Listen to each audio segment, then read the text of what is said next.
Oi, igreja, hoje é o nosso primeiro encontro online, diferente, nesse tempo tão novo que a gente está vivendo e está passando. Eu queria compartilhar com vocês aquilo que Deus tem trazido ao nosso coração, ao meu, da nossa família, diante de todo esse tempo em que o mundo está enfrentando um tempo que nunca enfrentamos antes, é tudo novo, e a grande questão tem sido como Deus espera que nós vivamos como igreja esse tempo, Eu acho que essa é uma das perguntas que eu venho me fazendo diante de Deus muito. Qual a expectativa de Deus acerca da postura da igreja diante de toda uma realidade como essa que é globalizada, é uma crise mundial, é uma crise onde famílias estão chorando, estão cheias de temor, medo, onde um vírus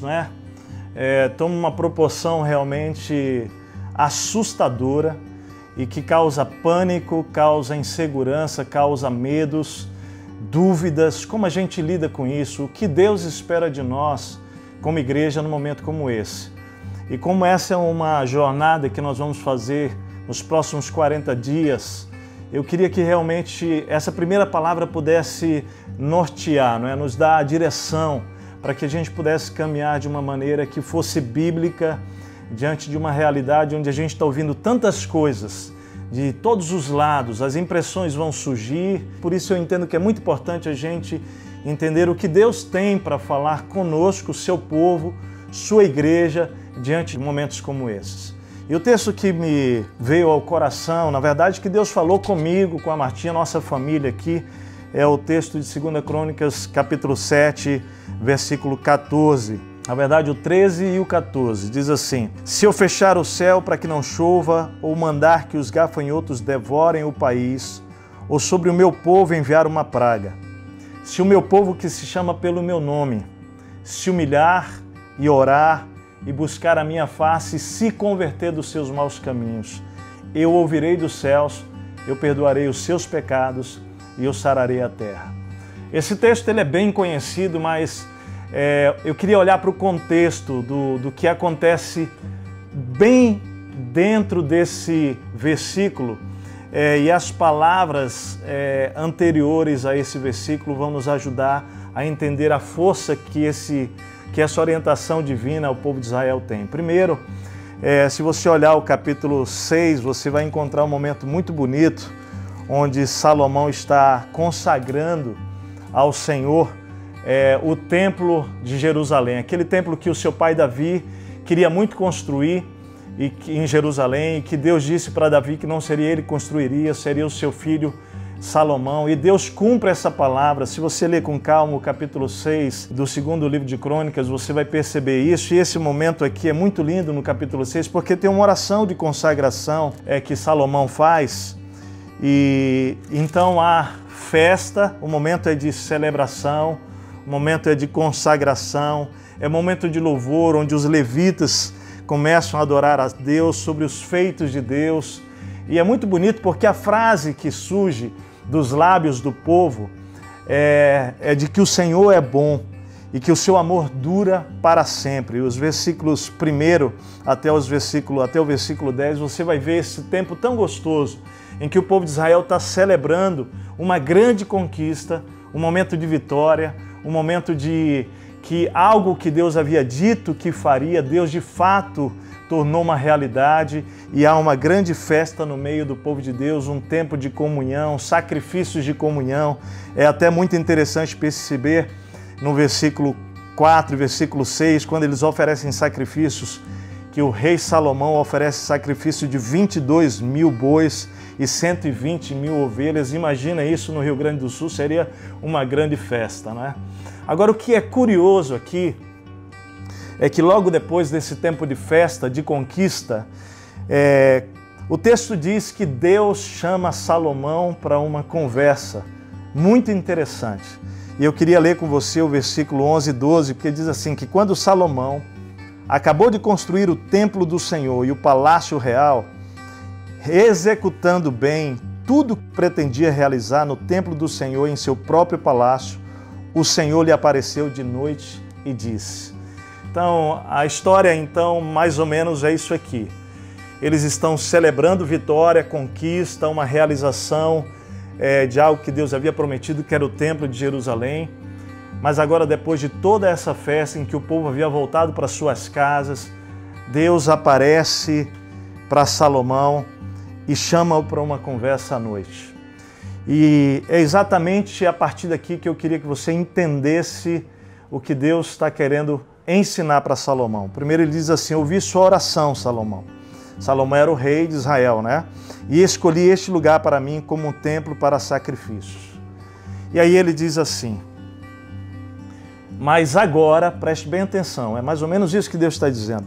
Se eu fechar o céu para que não chova, ou mandar que os gafanhotos devorem o país, ou sobre o meu povo enviar uma praga. Eu queria parar aqui e começar pensando sobre isso. Primeiro, eu queria que você entendesse que Deus chama o rei para uma conversa e, na minha visão, Deus está querendo dizer para Salomão que existe tempo de festa, existe tempo de celebração, existe tempo de conquista no meio do povo de Israel, mas existe tempo também onde o povo vai enfrentar grandes desafios, vai passar por momentos onde ele vai dizer aqui, em que vai acontecer uma grande estiagem, onde não vai chover, onde Deus vai falar que os gafanhotos vão devorar todas as plantações de uma nação inteira, onde pode acontecer de uma praga ser enviada sobre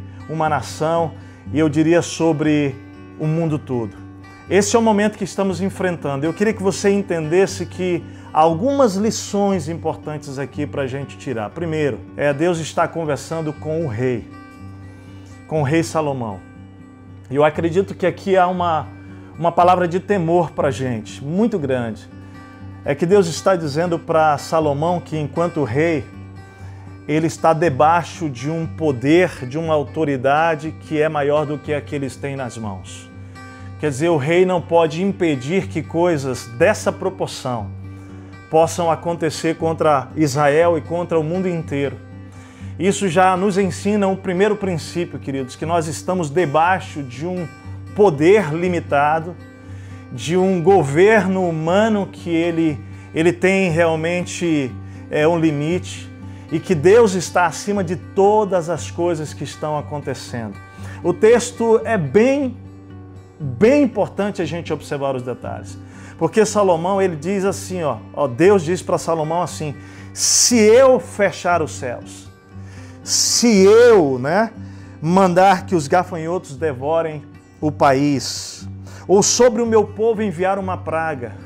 E aqui é interessante a gente entender que Deus está dizendo que nada que aconteça de bom ou de mal está fora do governo de Deus. Mais do que isso, que por vezes Deus envia,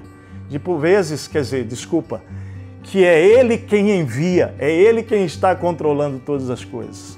Se você voltar no capítulo 6, tem um detalhe. Eu queria chamar a sua atenção para esse detalhe, porque no capítulo 6, versículo 26 e 28, Salomão diz assim: quando se fechar o céu e não houver chuva por haver o teu povo pecado contra ti, e o teu povo voltado para este lugar, invocar o teu nome e afastar-se do seu pecado, por o haveres castigado, ouve dos céus e perdoa o pecado dos teus servos de Israel, o teu povo. Aí no versículo 28 ele diz assim: quando houver fome ou praga no país, ferrugem e mofo, gafanhotos peregrinos e gafanhotos devastadores, ou quando inimigos sitiarem suas cidades, quando em meio a qualquer praga ou epidemia, uma oração ou uma súplica por misericórdia for feita por um israelita ou por todo Israel, teu povo, cada um sentindo as suas próprias aflições e dores. Olha que profundo isso. Estendendo as mãos na direção do Senhor, Ouve dos céus o lugar da tua habitação. Perdoa e trata cada um de acordo com o que merece, visto que conheces o seu coração. Nós somos muito pequenos para dizer que Deus está agindo de tal maneira, com juízo, sobre as nações da terra. Eu acho que seria muita arrogância de qualquer um de nós tentar entender a mente de Deus agora. Mas pelas Escrituras a gente pode entender, por esse texto que acabamos de ler, que Deus conhece cada nação e que Deus conhece o coração de cada pessoa. Isso significa que quando Deus envia uma peste como essa que está acontecendo, volta a dizer, Deus está soberano, quer você aceite isso ou não, Ele está soberano. Ele tem um propósito para cumprir com cada uma dessas nações e mais do que isso, trazendo para o contexto pessoal, Deus tem algo para falar com cada um de nós de maneira pessoal também como família. Então eu queria dizer para você, queridos, que Deus está falando no capítulo 7 para Salomão que, na verdade, quando isso acontece, Deus está controlando todas as coisas. Nada fugiu ao controle de Deus. Então, quando a gente entende isso, a gente está falando de soberania e a gente está falando da nossa condição humana. Mas eu queria agora caminhar, então, e conduzir a Igreja Batista Monte Serra, o povo de Deus no Brasil, onde quer que estejamos, que a gente entenda que Deus tem uma expectativa quando isso acontece. E aí o versículo realmente 14 nos indica, ele diz o seguinte, mas, né? Se o meu povo, que se chama pelo meu nome. E aqui, queridos, Deus está dizendo de uma expectativa que Ele tem em meio a qualquer crise, não é? De peste que venha sobre as nações, de seca, de estiagem, de algum tipo de pestes que possa consumir toda a plantação, que Deus tem uma expectativa de uma postura do povo dele. Por isso que ele diz assim, se o meu povo, que se chama pelo meu nome. Eu entendo que Deus sabe que aqueles que não o conhecem nesse momento não saberão o que fazer, como lidar, bate o desespero, bate a desesperança, bate o medo, bate a insegurança, mas Deus tem uma expectativa sim para mim e para você, de que como seu povo, que estamos identificados com Ele, que conhecemos o poder dEle, sabemos quem Ele é, possamos em primeiro lugar nos humilhar diante da potente mão dEle. Querido, olha, nós temos que perceber o que está acontecendo. Todos nós estamos vivendo a nossa vida, todos nós estávamos com planos, com projetos, todos nós estávamos caminhando numa direção e todo o mundo precisou mudar os seus planos e projetos.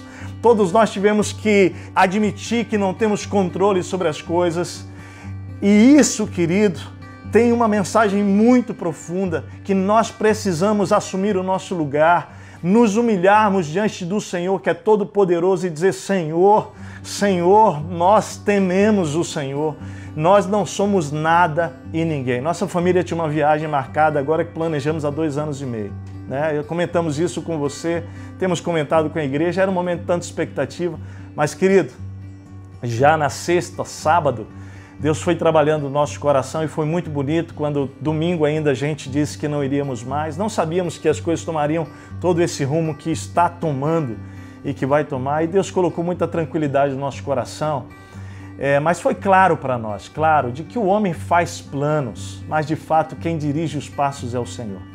Então, amado, nós precisamos nos humilhar. De fato, eu e Martinha e as crianças também entendemos que é hora de ficarmos aqui mesmo, de passarmos tudo isso com a igreja. Nós estamos entrando num período de deserto e nós não teria sentido nenhum usufruir de férias em qualquer lugar quando nós todos estamos passando por isso e nós estamos aqui com você, como igreja, juntos. Vamos atravessar tudo isso com nossa família espiritual, porque esse é o momento de darmos as mãos e nos humilharmos diante da potente mão de Deus. Segundo, precisamos orar e buscar a face do Senhor.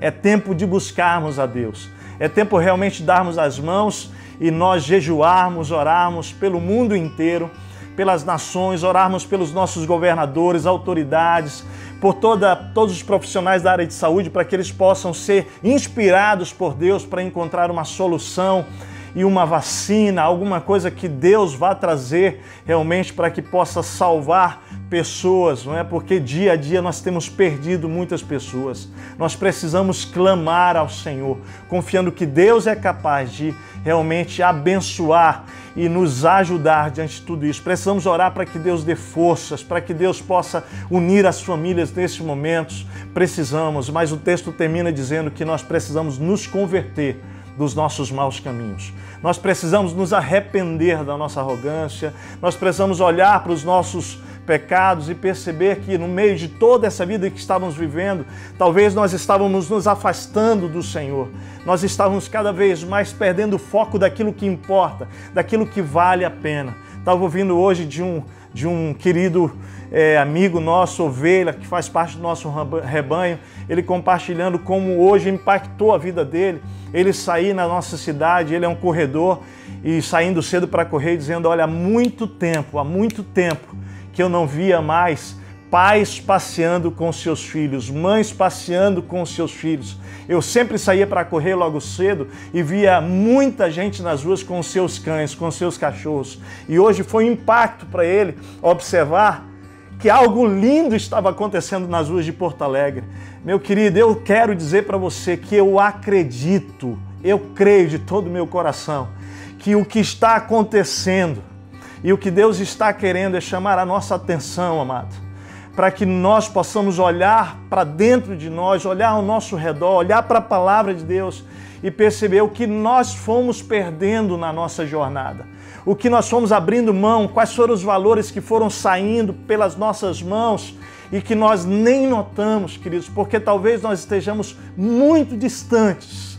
Já temos ido e tenhamos ficado tão distante daquilo que Deus pensou para você, pai, para você, marido, para você, mãe, para você, esposa, para nossos relacionamentos com os nossos filhos, para nosso olhar com os nossos pais viúvos, viúvas que estão sozinhos, aqueles que estão divorciados, aqueles que estão solitários, os solteiros. Amados, é tempo de nós pararmos e refletirmos sobre os nossos valores, nossos corações. E eu quero dizer para você, eu creio, querido, eu creio que a postura que nós temos que ter agora como povo de Deus, diante de todo esse momento, primeiro, é crermos que Deus está soberano sobre isso. Ele está no controle. Segundo, nós precisamos entender que nós devemos realmente nos humilhar, orar, buscar a face do Senhor e nos arrependermos dos nossos maus caminhos. E aí tem uma promessa. O texto termina dizendo assim, olha só, e eu ouvirei dos céus, perdoarei o seu pecado e sararei a sua terra. Eu não sei quanto tempo nós vamos levar, eu não sei quanto tempo Deus vai deixar isso acontecer para que Ele intervenha, mas eu creio numa coisa, que se Deus ver a postura do seu povo dessa maneira, Deus vai ouvir dos céus, Ele vai perdoar os nossos pecados, Ele virá ao nosso socorro e Ele sarará a terra. E todos nós, queridos, não só o seu povo, mas muitos serão atraídos de volta a Ele, porque o Senhor é grande em misericórdia e grande em poder.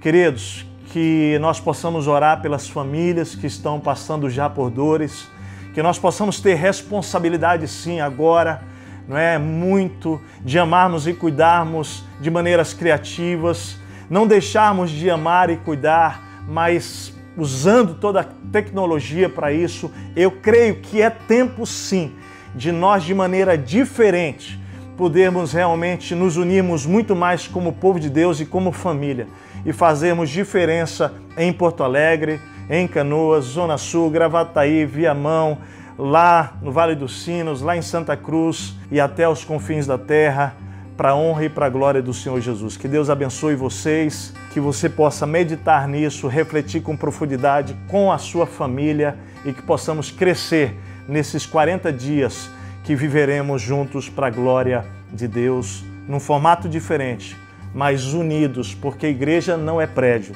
Igreja é gente que ama a Deus e gente que ama pessoas. Então, igreja, vamos compartilhar agora muito mais, de maneiras criativas, amor, fé e esperança. Essa é a nossa mensagem e nós cremos que nós vamos ajudar nossa cidade, nossa nação e aos confins para a glória de Deus. Vamos fazer isso juntos. Deus abençoe.